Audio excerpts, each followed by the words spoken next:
Williams. We are going live here. Let's make a few adjustments. Yeah, there we go. All right. Very good. How is everybody doing this evening? Whether you're watching this live right now or if you're going to watch this in the rerun, I want to let you know that I do indeed appreciate it so much that you took the time to watch. Some weeks, they have that saying, the best laid plans of mice and men. And boy, I had plans this week. As you know, I had planned to go to the Vintage Guitar Show in Vinendal.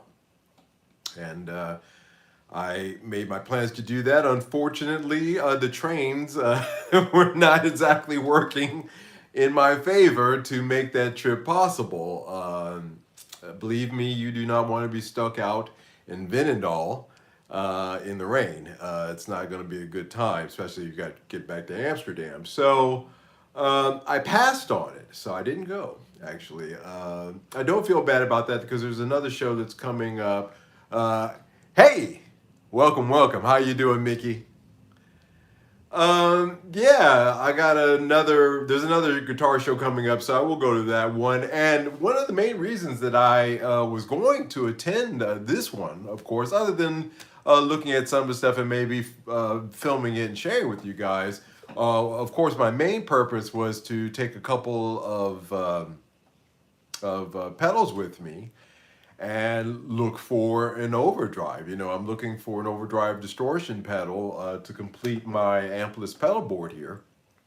And it just so happened that during the course of the week, I came across a local dealer that had this. It had the Wampler Sovereign. So this is from Wampler Pedals. And I was able to, now this trade, I was really hoping just to trade two pedals, but I ended up trading three, but I think it's well worth it for the Wampler Sovereign. I'll tell you why in a minute. I ended up trading the TC Electronics Hall of Fame, the Hoff, the Nukes tuner that I had for forever and ever, and I actually bought that in Singapore, and I want to say the noise counselor, the noise gate. I forget who puts that one, but Moore noise gate. So those three.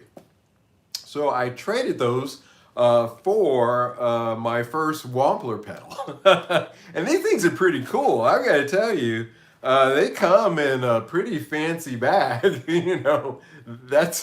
That's class right there. Ooh, velvet. To cradle your pedal in, I've got it here on my board, sitting right here. And I have to say, what else came with this manual? I'm happy with the swap that I made. Obviously, it cost me three pedals to swap for this one, but value-wise, that was fair. And I think I got a pretty good deal on this Sovereign because really, after a bit of research, as you guys know, last week I was saying it came down to two. It was the Sovereign or it was the DoD Looking Glass. And I was going to go to Vinendal and look for those two pedals. I was pretty sure that somebody had it. It just so happened, as it turned out, somebody local had it, one of them.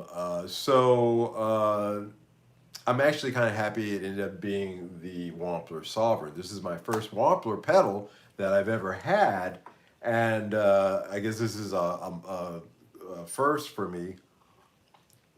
In that regard, I had the JHS Charlie Brown there as the first time having one of the JHS pedals. Didn't like that one. That traded that one in. I forget. I think actually, ironically, I might have traded. No, I can't remember what I traded that for. But anyway, this manufacturer, Wampler pedals are pretty well known out there on the market. They're known for boutique made in USA pedals. And yeah, there it is. You can see the Sovereign. And it would be remiss of me not to try at least one of them, I thought to myself at some point, and also really just to experience, a boutique American pedal, much like this one right here, which is my Series 7 Overdrive by Lumpy's Tone Shop or Electric Magic, whichever way you know it. This is also a boutique made in States. Wamblers are great pedals. Yeah, I'm going to get to that on that subject. Well, I already gotten to it. Obviously, I'm happy. Yeah, Mickey, they are great. This Sovereign pedal. So yeah, now I've got two boutique American-made pedals, and they're both fantastic. I told you that this is the one that I hold all pedals to in terms of just quality, clarity, and does what the box say. And I was expecting that out of a JHS Charlie Brown. I was a little disappointed. The Sovereign did not disappoint. The Wampler pedal, the Wampler Sovereign. I can only speak to that one because it's the only one I've ever had. But the Sovereign is a fantastic pedal, and it completes. I know you guys are gonna, say yeah, right, but it does complete my board, in my opinion. I think my ampless board is really done. I think it's done, and that finished it out. It's an overdrive distortion, and I want to take a minute to talk about that because it brought up messing around with it and doing the research that I did. It came up to our first subject tonight, talking about overdrives and distortion pedals and fuzzes. Well, actually, it's considered to be a, a quad of sounds that you can do to manipulate, or things that you can do to manipulate your guitar sound. A quad of them. First one, of course, being a boost. My Nobels preamp booster is a boost pedal, so that's your first thing. When you send that signal through that boost, it enhances. It doesn't change the tone of your original guitar signal going through. It just boosts it up, brings it up a level. The next in that quad, of course, would be an overdrive. An overdrive will take that signal again. It will recreate the sound of a tube amp maxed out, dimed out. And that's what they used to do back in the day. They used to just dime out their amps in order to get that overdriven sound. And then eventually pedals began to arrive. Distortion would be the next in those four. So you've got your boost, your overdrive, and then distortion. Distortion will take that signal and it will alter it. It can still remain musical. There's a lot of musical distortions out there, like the Rat. It colors your sound a bit, but it does it in a really interesting way, and I think that's one of the reasons why the Rat pedal, whichever one you decide to get, because there's many out there. Regardless of what Rat you get, they all will basically give you generally the same kind of distorted musical tone, and that's why they're well respected and well used. The last in that quad of four things you can do to alter your guitar sound, of course, is fuzz. Getting back to this Series 7 Overdrive, this actually has a fuzz circuit built into it. So, the fuzz is something else. I think of the first three as really being the main group, and the fuzz actually being kind of a part of that, but not really, because if you have to mix it right, you have to have your fuzz. Hey, greetings. You got to get your fuzz right in your mix, or it can totally just drown out and blow everything else in your mix out the water. So fuzz is a tricky animal. But for the most part, for me, I like a light overdrive. I like a light to slightly distorted, sound. I like to be able to go in between there. The Sovereign, honestly speaking, you can get just about any. You can go any light overdrive sound from, like Zeppelin-ish. You can go to AC/DC with it. You can go to Van Halen with this thing because of the choices that you have in it. It just about covers. Again, overdrives can be pushed into distortion, and distortions can be coaxed down into overdrives. And it's the reason I brought up this discussion tonight because this one right here actually it's a true overdrive distortion. You can use it just as an over. You can even use it as a boost. But you can use it as from a light overdrive to a pretty good distortion, and enough for me, especially when you hit the boost switch on it. That's more than enough, I think, for anybody. But it is indeed a fine addition to my Amplis rig. I think it's kind of done. Hello, everybody. I apologize for being, no, Ben, don't apologize for being late. I always say better late than never. And I appreciate you being here. Good to see you. We're just talking overdrives, we're talking boost, overdrive, distortion, and fuzzes, just in relation to the Sovereign pedal here. Hey, how you doing? Yeah, if that hello was for me. If not, I'll pass up. Yeah, so the Sovereign Overdrive really is a fantastic pedal. I really have to highly recommend it. I've got to say that it is indeed the finest overdrive distortion pedal that I've ever owned, and I just don't see the need of doing anything else here. Now, of course, this is based on a Fender amp. Everything is Fender amp, a Fender, Twin Deluxe kind of sound I was trying to go for.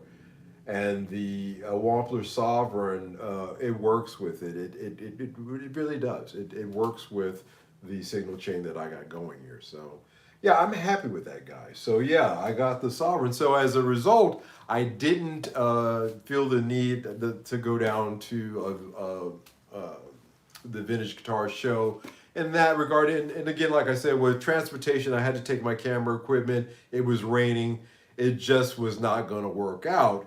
And since I had already done the deal that I was looking to do there a few days before, I didn't do that. However, I did say, okay, I can't do that, but I rang up my Uncle Carlton, and we did a first of actually, guys, what's going to turn out to be a series of interviews with him, because we got started, and that will be the next content that I'll be putting out this week. Is my first part one of the interview with my Uncle Carlton, talking about his days back playing with a lot of just about everybody you could name, from BB King, Wah Wah Watson, a lot of the cats that he was playing with, and some of them were his instructors as well, teachers. He was very young. And so we did our first part of that. Yes, Uncle Carlton's in the house, yes. So we have finally done the first part, and yeah, it's going to be a lot of parts. So we covered from the time he was 14 until around 1961, 1962. And then we'll cover 62 through the mid 60s. And then maybe it'll end up being about 4 parts, I'm thinking. But guys, when it does show up, take a look at it, show it to your friends, because you're going to hear some things. That sounds like great content. Looking forward to that. Yeah, you guys are going to hear some things from my Uncle Carlton that are just facts. Now, he's raw. It's going to be raw. And I told him to be as raw as possible. But he feels as though there's a lot of things that he hasn't written a book. He's been asked to write a book. He doesn't want to do it, but he agreed to sit down with me and talk about some of this stuff. And, you really should take a look at it, because you will learn something. I learned something, certainly. We need to know about his guitars and amps. Yeah, he wants to show them off. So he's going to be showing pictures of himself in the old bands that he played in. He wants to take you guys on a tour of his house. So he wants to go around and show you his amps and his guitars and the stuff that he has now. He also wants to make a point to you about the life of a musician, and particularly being an African American musician on the road at that time. There's some things in there that he wants to get across. So it's good stuff. So I'm not I couldn't I said, well, let's just talk for a half hour, and he just started talking. I realized there's no way that we can do this in just half hour, 40 minutes. It's just not. It's going to need to be at least five parts to cover, and even that scratching the surface. But yeah, he's going to give you his thoughts on a lot of things. In this one, just a little spoiler, he's going to give you his thoughts on Jimi Hendrix. And he's not the first musician of his era that I heard say the same thing. We don't want him to hold back Mike. He's not going to hold back. He says it in the interview. He says, "Oh, I'm going to get nasty. Is it all right?" I said, "Get nasty." I said, "Go." He's going to tell you guys something. It is not going to be for the kids. So please do not have, if you have kids, do not have them in earshot of the Uncle Colin stuff. But it's going to be like Vlad TV level kind of stuff, if you know what that's about. So yeah, he wants to show his guitars, and talk about Hendrix. A couple of things he wants to get into. So you guys can look forward to that. I want to get into the next subject tonight by sharing with you I'm going to paraphrase a quote from Hunter S. Thompson. Of course, Hunter S. Thompson is the famous author, writer, back in the Gonzo journalist, they called him, back in the late 60s and 70s, early 70s. Fear and Loathing of Las Vegas, played by Johnny Depp, was a movie about him. So I'm going to paraphrase him to start off our main topic tonight. It goes like this. Reverb is a cruel and shallow money trench, a long plastic hallway where thieves and pimps run free, and good men die like dogs. There's also a negative side. Now, why do I say reverb? Because I'm going to rip into reverb continuously through this live stream tonight as a main topic. Because as he says, it's full. I think it's a long plastic shallow hallway, a trench, full of pimps and thieves. And why do I say that? Well, if you were fortunate enough, for Wednesday and Thursday, I was out at my place the place that I rent out in the countryside. I need to take a break. I was getting a little stressed and frantic about things, and usually going out to the countryside, getting some fresh air. I took my dog Hoshi. I even took my cat with me because she's a kitten. She's just getting old enough now, and I want at least one of my cats to go outside and walk on a leash and walk with Hoshi. I think that would be cool. So I did those things, and so I wasn't really paying attention. I turn everything off. TV off. I read books. Like I showed you guys before, that place has a great record collection, so I listen to old records. I listen to a lot of records that I haven't heard, since back when I was a teenager. So I did that. So I had my head kind of under a rock. But when I poked my head out, along my feed on YouTube was the Bad Monkey Josh at JHS story, the news of the deal of the week. And if you were fortunate like me to have your head under a rock and ignoring all this stuff, I'll fill you in a little bit. So, Josh over at we were just talking about JHS pedals and the Charlie Brown. He did a comparison video this week where he took a 20-year-old, 20-year-old pedal called the Bad Monkey. I've seen it before. They made thousands of these. There's literally thousands of these. I saw a lot of them in Asia, in shops. But he took this 30-year-old, a 20-year-old pedal, and put it up against a Klon, put it up against a Rat. He put it up against a bunch of distortion pedals, and he said, hey, look at this. No matter, what I put this up against, it still sounds the same as all these other pedals. And his main point that he was trying to make with this is, maybe, as I always try to make, and I applaud him for this, is that maybe you're good with what you got.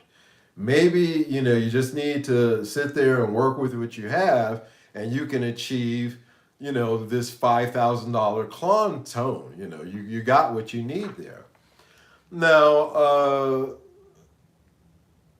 it's a noble thought that he had, and it was a fine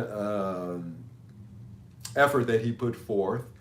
However, being the plastic hollow trench that it is, all of the scalpers saw this and said, hey, let me take this $50 pedal, put it up on reverb for $250, $300, $400, $500, $600, $700. When should I stop? $700, $800, $900, up to $1,200. I think the $1,200 one was kind of a joke.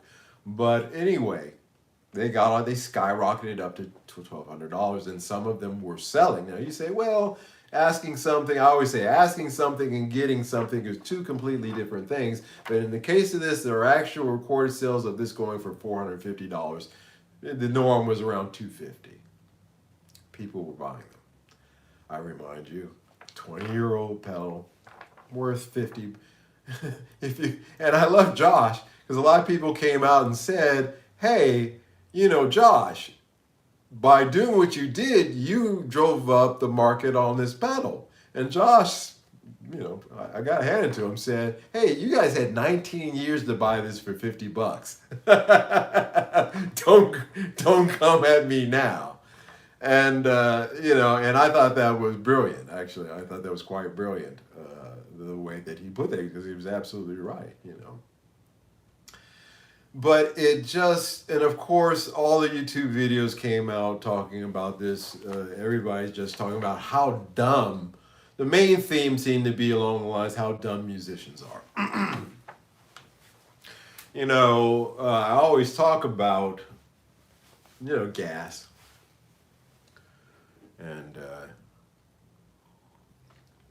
I think this is not such a gas situation as it is a FOMO, fear of missing out, FOMO.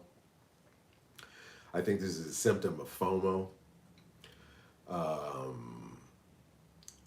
I think that reverb, no, I'm getting ahead of myself.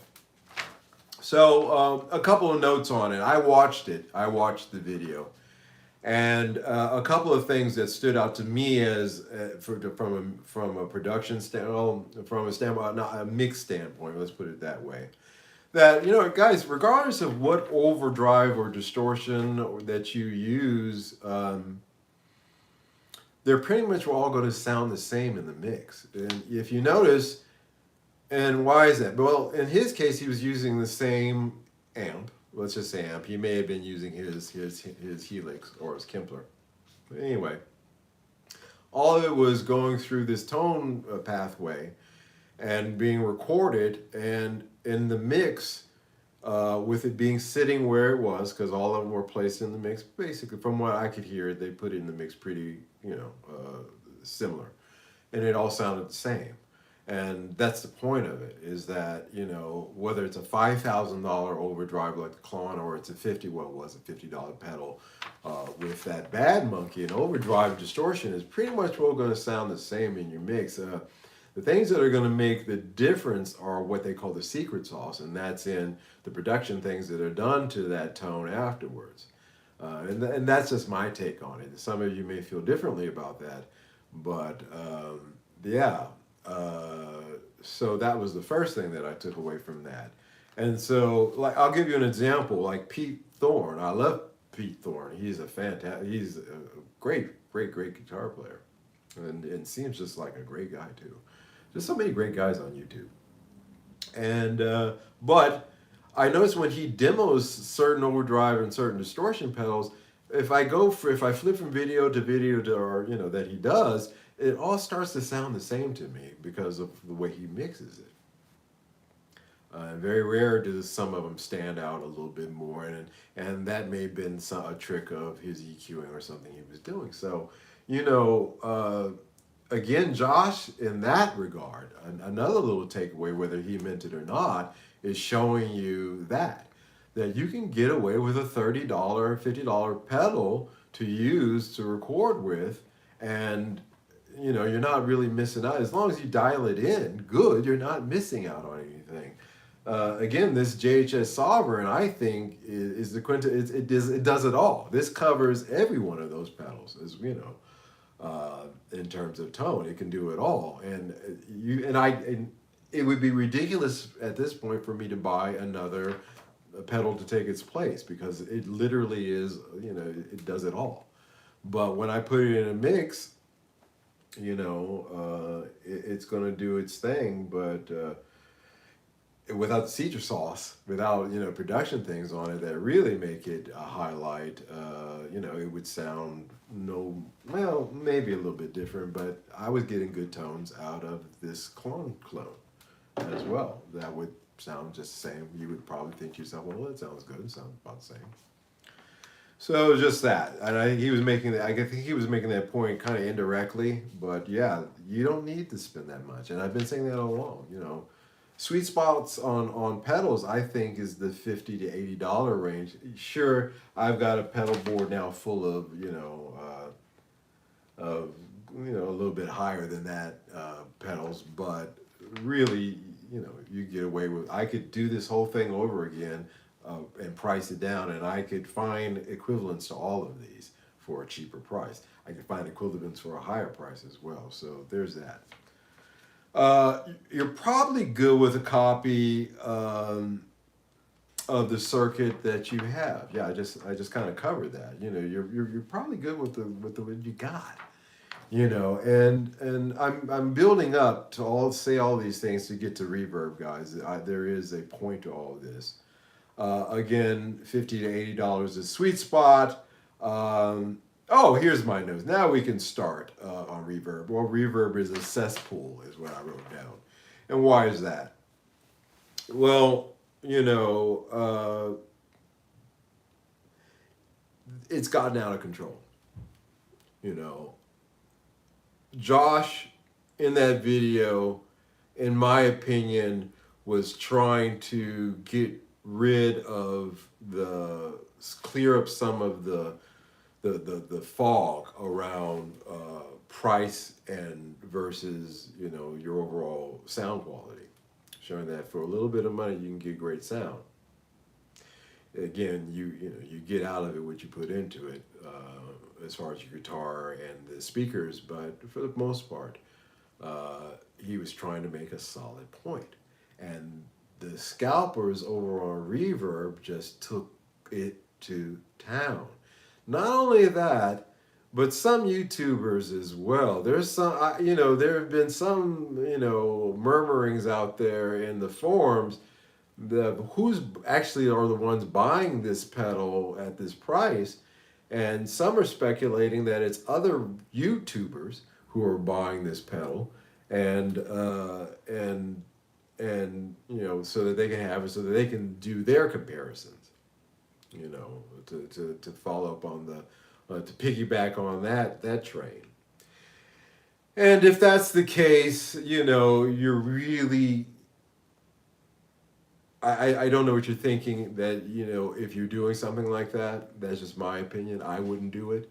Why would I contribute to that kind of insanity? That's not how dumb some people are for being so. Does it not show how so? No, FOMO, man, is like gas, Mickey. I'm starting to see, I'm getting a little bit older, and I'm starting to see that FOMO, fear of missing out on something.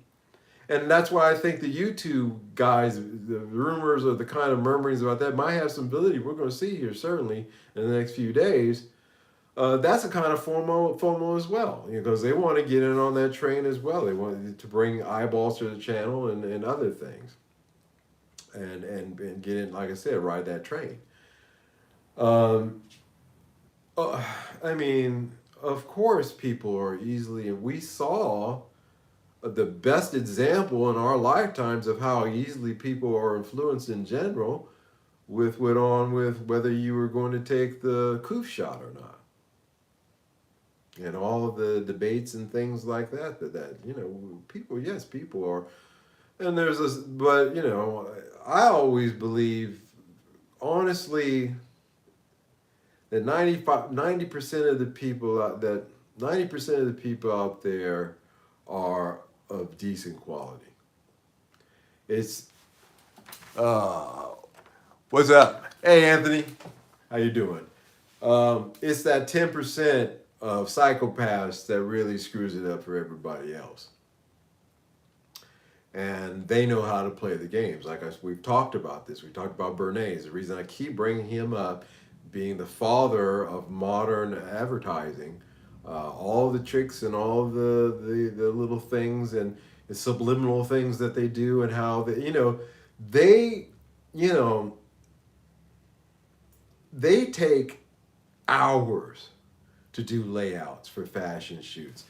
This box has to sit at this angle here. This chair has to be facing this way. This curtain has to be. They will go through that and they will rearrange things to they get it to where they feel it's a natural thing, which obviously it looks completely staged at that point, but in their minds it looks natural. And they put a lot of effort into staging and doing those things in order to create an illusion. And whether you can look, I look at that picture and I say, okay, well, they spent about 4 or 5, 6 hours just doing the setup and arrangements on this.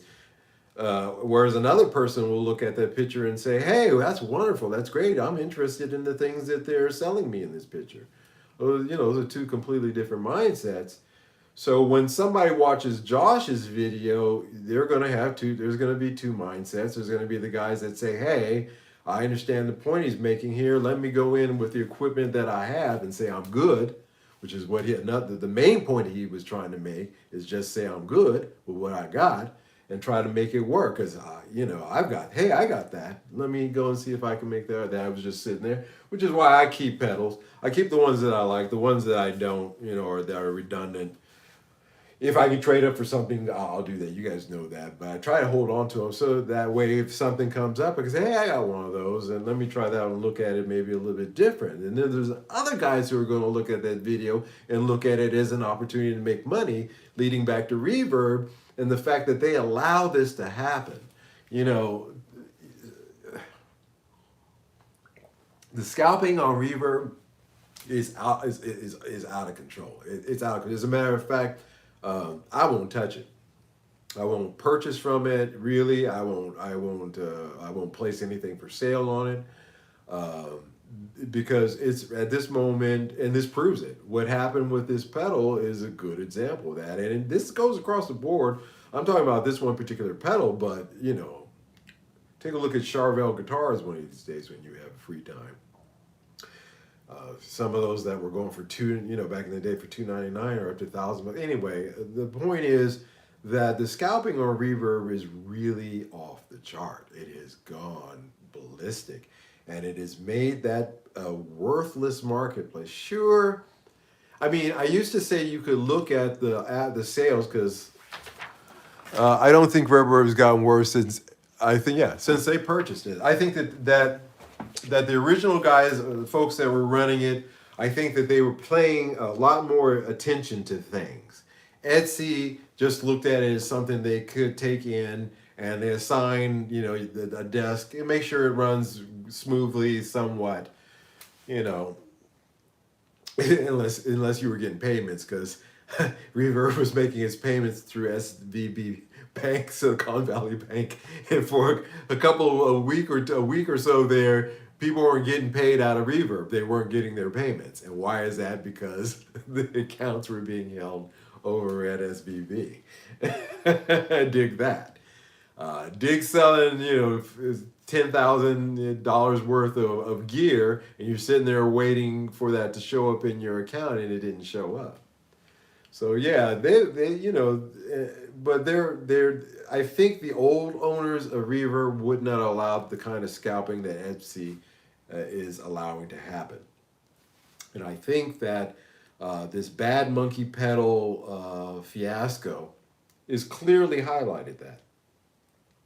People, again, the main theme seems to be around how dumb people are. No, like I said, you're going to look at Josh's thing and you're either going to be enlightened by it or you're going to try to enrich yourself by it through scalping. And I had hoped that there was more people who were enlightened by it than the latter, but it seems to me that that is not the case. And I think it's I don't use words like stupid or anything like that. I don't I don't want to get into that words like that. But I will say I feel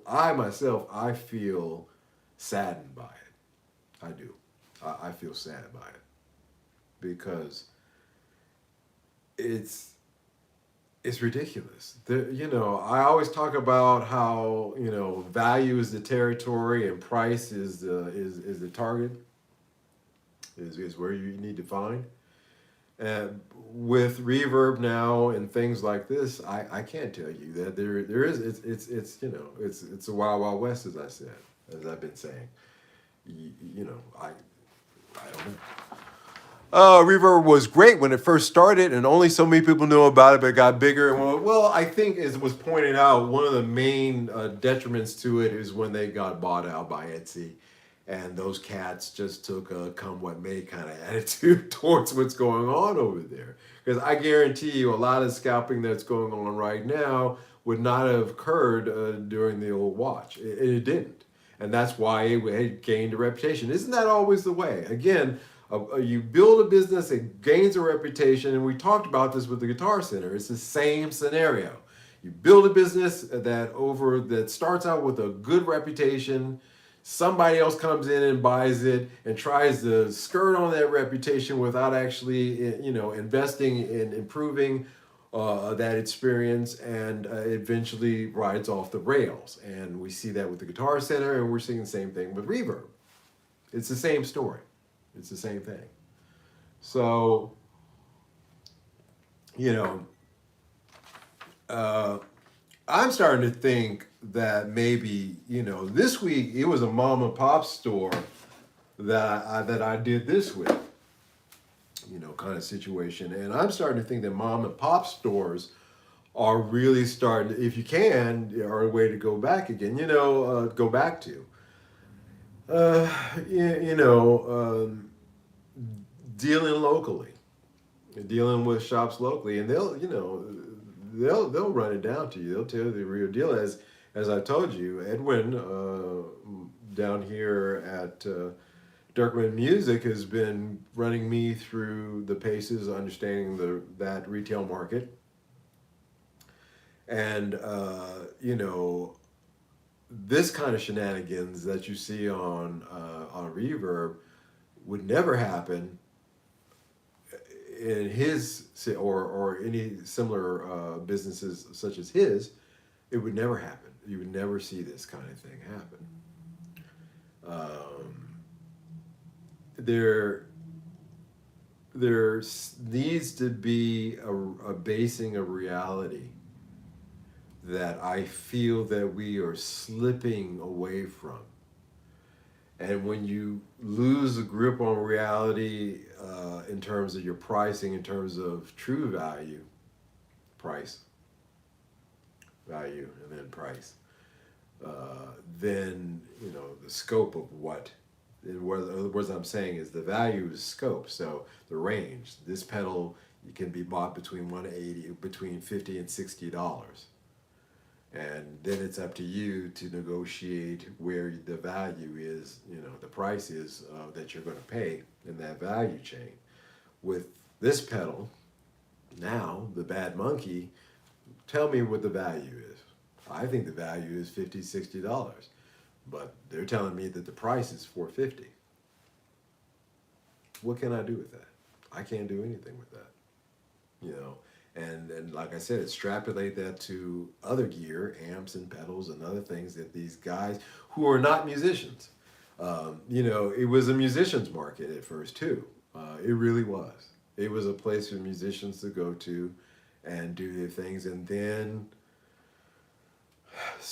the retailers got involved, and that's not such a bad thing, but it did start the pricing insanity. It's set up for it. In other words, in my opinion, you guys may see it differently, but bringing in the retailers into Reverb, uh, there was a really, when it first started Reverb, there was a sweet spot there when it really was musicians and a few just guys, for a living anyway, they bought and sold guitars, amps, and pedals and stuff like that, and it was cool.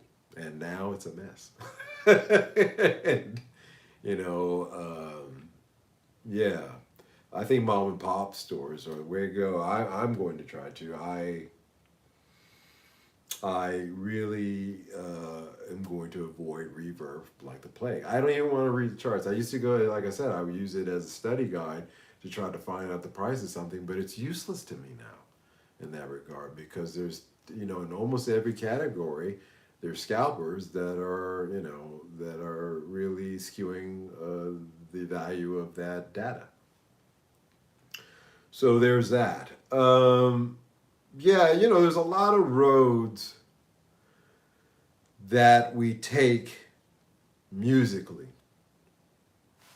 So there's a lot of roads that we go on. How are we doing here?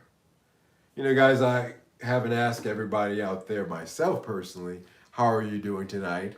How's everybody doing? I thank you so much for hanging in there and listening to my rant. I hope you guys are doing fine. I am having my usual pear juice tonight. I wanted to get some out in the countryside when I was out there, but the little country store that I buy from there, actually, I found out they're only open on Saturdays and Sunday, and I was there Wednesday and Thursday and left on Friday. So I'm a little disappointed because my gosh, that juice from out there that the farm that I buy from, they grow it, they have their own orchard, is like, it's like butter, it's like gold. All good here, just turned 49 to start of the week. Oh, Mickey, happy birthday to you. Happy birthday, sir. 49 for me. I'm going to be 56 this year. 49. Where I was in Singapore. Yeah, that's right, because my 50th birthday was in Singapore. Yeah, man. Dig that. 49 was a good year, so I hope it's a good year for you. As a matter of fact, it was a great year. So I wish the same for you, sir. Happy belated birthday. How's everybody else out there doing? Anthony, how you doing, sir? Thank you so much for showing up. Yeah, guys. Dig that. I don't know what to make of it, and there's a lot of pathways that we go on musically. There's a lot of different routes that we take, but if we are the authors of our own self-destruction, then who do we have to blame? Who do we have to blame there? Yeah, everybody give happy birthday greetings to our good friend Mickey here. If you could give him a shout out, everybody.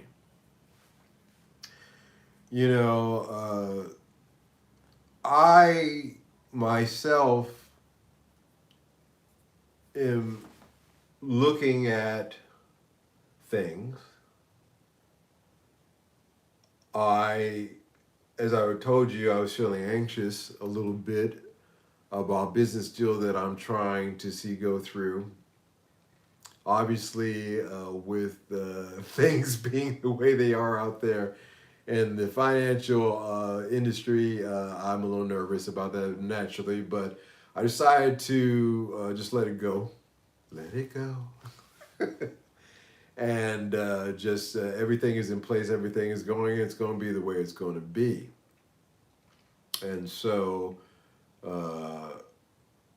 getting onto that mini pass thing, my musical experience and the things that I did and continue to do, have led me down this path. We all have different paths that we take. And the path that we take can determine really a lot of things about us. They really can shape and mold you. Now, I can speak to myself that I love the music industry in the sense that it has afforded me a very interesting life. I've seen a lot of interesting people, and I've met a lot of great people through YouTube, obviously, and through traveling, and I learned a lot of stuff too. But getting back to Uncle Carlton here, I'm gonna let the reverb thing go because I could go on for hours about that. But I think you guys get my point. That Hunter S. Thompson quote that I was paraphrasing, and by the way, he actually said the music business. In this case, I said reverb, but actually, honestly, it's applicable to both. But yeah, I was thinking about talking when I was talking to my Uncle Carl today. One of the things that he was talking about is, hey, you know, I have lived the life of a successful performing musician where I was a millionaire at one point. Well, Carl was a millionaire at one point at a time when that meant something, when $1 million was actually something. And just the course of his life and how, ups and downs, wounds externally and self inflicted, and how all those things sum up to where he is now. Now, he's 82 years old and he's still with us. He didn't die from drugs overdosing, he didn't become an alcoholic and drink. Um and he was inducted into the Blues Hall of Fame in Memphis. So all said, he held it together. I think of so many other musicians, that we've lost. Yeah, 82 years young. I think of a lot of the musicians. I was thinking about him, and this will be the last subject for tonight. But I was thinking about him in that context, how we would say he had a good run. He's had a good run. Somebody could arguably look at my situation and say, well, okay, he's having a good run. He's holding up. He's doing all right. I never got into drugs. I can't drink, really. And so, yeah, I didn't have any of those kind of things to bring me down. And health actually being my main thing is to maintaining my health. But yeah, I think of the young musicians like Taylor Hawkins, Prince, who I consider to be relatively young because he's the same age as my brother is right now when he died. And I think and the list goes on and on, and through time. I mean, going all the way back to he was talking about Sam Cooke. He knew about Sam Cooke the night that he says it in the interview. He will get a little bit more detail into it in the second part, but Uncle Carl talks about he was the minute that Sam Cooke got shot, he knew it 5 minutes later because he got the phone call. He knew exactly what happened. He says every story that you the Sam Cooke story, all those stories about Sam. He says everything that you read, he says all that stuff is garbage. It's not true. He says that's not what happened. And so interesting stuff there. He knows the story because he was there. He was down the street. But again, a guy like him who died relatively young, Kurt Cobain, again, like I said, if I sat here and we could just go through list of musicians and how, well, you could say, well, only the good die young, they say, or, you only got it once, one turn around, so you better make the most of it kind of vibe. I really think that longevity, to be honest with you, is a true hallmark of success. I'm starting to think. They have the 27 Club, Hendrix and whole bunch of other guys that died at 27 years old. Like Janis Joplin, Hendrix, a bunch of guys. Kurt Cobain, I think, Amy Winehouse, bunch of people in that 20. And they try to celebrate it and try to lift it up like it's something that's great, or something that, oh well, they died hella young, but boy, did they have a good run. Did they really? Did they really? Because everybody that I named on that list overdosed. Everyone that I named on that list overdosed. Every one of them, with the exception of Kurt.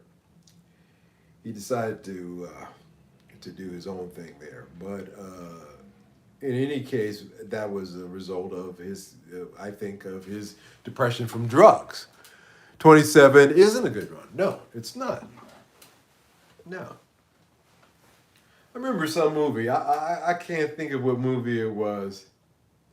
And then some guy was saying to another, like, dying out here, getting shot, that's not cool, man. You know what's cool? What's cool is dying in bed with your grandkids and, your kids and your old lady crying, next to your bedside. That's what's cool, And I saw that movie. I can't remember what movie that line is from. Maybe somebody recognized that. But it stuck with me all through my life. I was like, you know what? That's absolutely correct. That's absolutely right. Things aren't always what they seem with some of these rock star deaths. Oh, yeah. We talked about that, Ben, late last year. I told you about the death clause in contracts. And I gave you a couple examples of how that works, how the music labels are able to take out insurance policies against their artists that the family has no claim on. The money 100% goes to the studio, and that's not including all the money that they make when that person dies and they get a bump in their listeners. The money that's billions of dollars that are generated from that. So yeah, not all of them are straight, but the point is that they try to hold it up to you. That's right. I remember. Yeah, they try to hold it up to you. Like, hey, isn't that great? Isn't that fantastic? Wow. No, a good run is what Uncle Carlton's doing. A good run is what a good run is. Is like Brian May. That's a good run. I never thought I'd say it, but a good run, even in somebody like Mick Jagger, that's a good run. And I'm not going to make it into a black and white thing because the 27 list has every color on it, So Keith Richards, yeah, that's a good run. So obviously, there's something else going there. It's not that. There's something else going on there. So,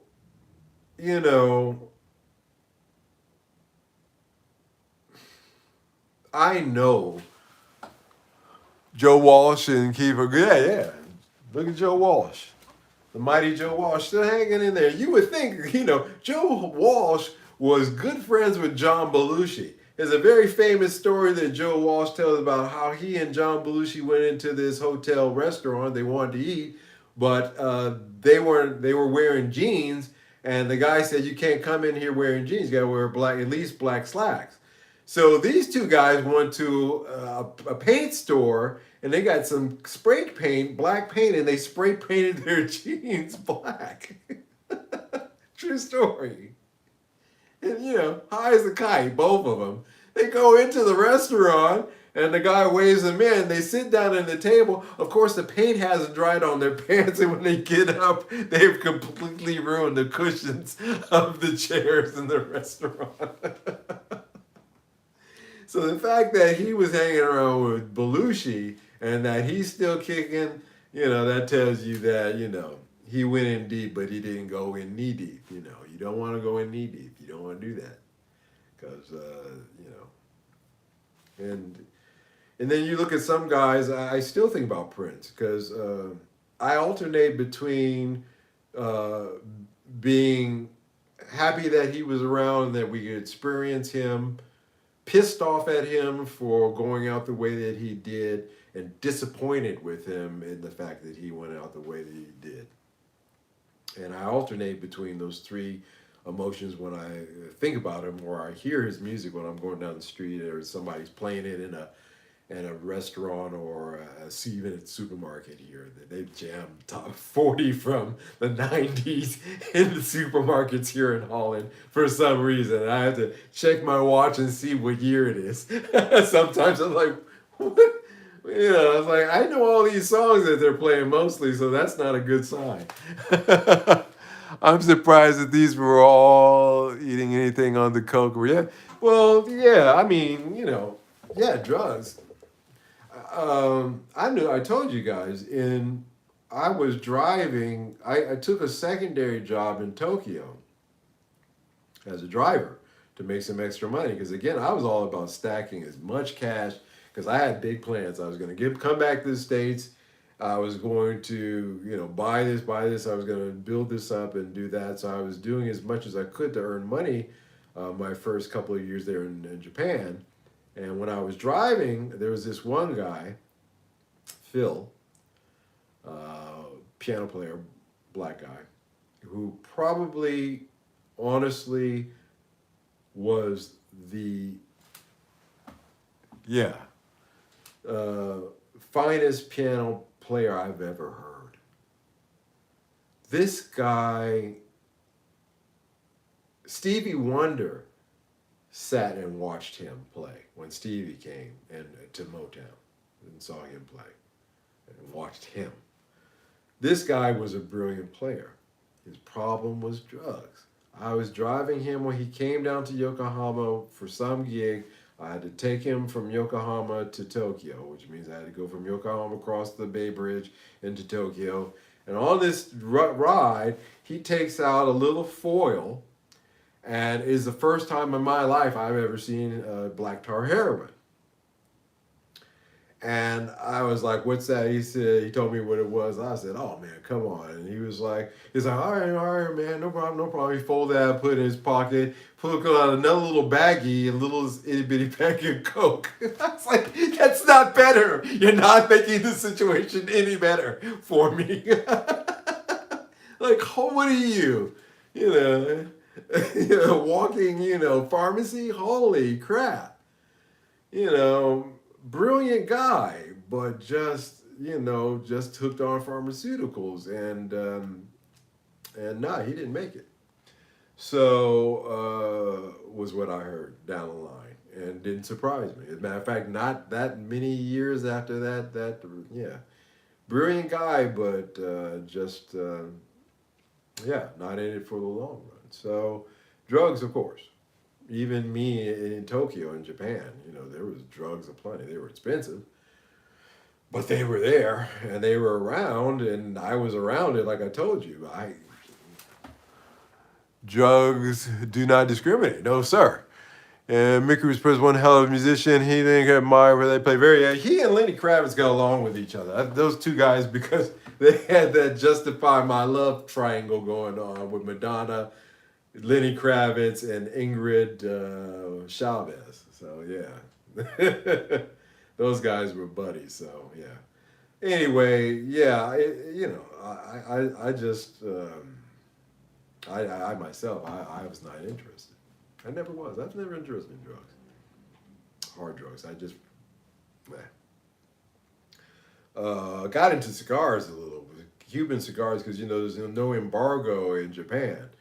So I had this Yakuza guy once take me to a cigar bar after a club gig that he liked me, and he took me, and I had my first Cuban cigar. I kind of got hooked on those for a minute. That was an interesting that, and anyway, I digress. But yeah, you gotta live it for the long run, and so I think Uncle Carl again is a lesson about the long run. You don't know how it's going to wind up, but as long as you got your health and you're hanging in there, And you know that's kind of the trick of this.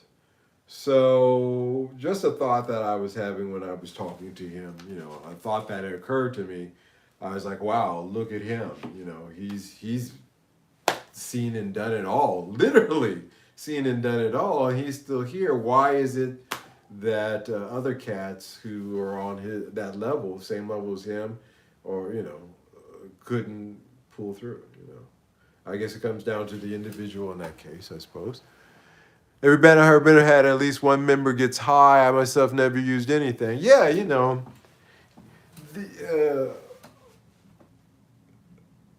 there are some musicians that I knew of, and these were really big Japanese musicians. The father of a good friend of mine, she's a band leader, and her father believed that heroin, because he loved the saxophonist. Oh God, what's his name? Back there with Miles Davis, played with Miles Davis. Oh God, what's his name? I can't think of him right now. But anyway, he was a real piece of work. He fell in love with this old jazz saxophonist from back in that period, and he was a big heroin user, and he believed that you could only achieve that sound, that tone, that purity of playing unless you were unless you were high on heroin. So he that was what his thought was. This is a Japanese guy in Japan, looking at what a black American musician was doing in New York and copying that bad habit, and it did not end well for him. So, but he's a well-respected musician, but that was just a fact of it.